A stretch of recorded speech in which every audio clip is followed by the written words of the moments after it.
Magingay muli ang ayaw na sa korupsyon!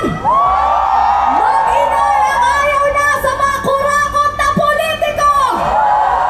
Magingay para sa tunay na bagong Pilipinas!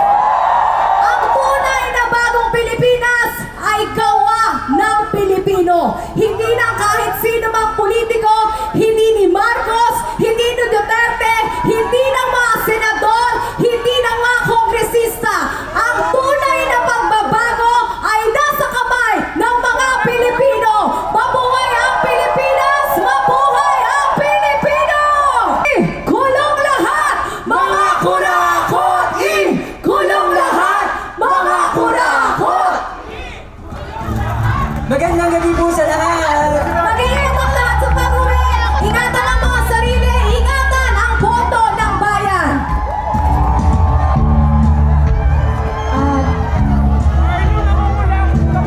At dito na po nagtatapos ang ating Trillion Peso March Part 2 at magsama-sama po tayo sa Pebrero 2026 at nais po namin pasalamatan ang Caritas Philippines, Father Tito Kalua,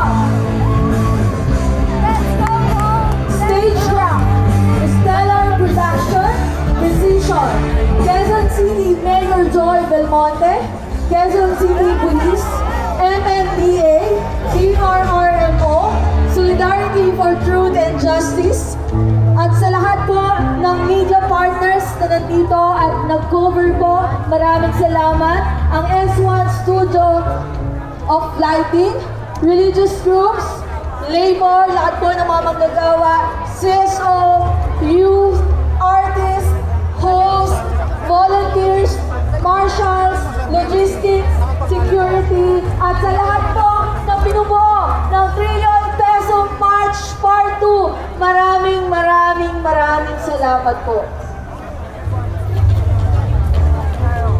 Tinatawagan po namin ang mga staff and crew ng stage ng ating pong Stellar Productions para kumuha na po ng ating curtain bow para sa photo po. Pangunahan na po ni Miss Chin Barame!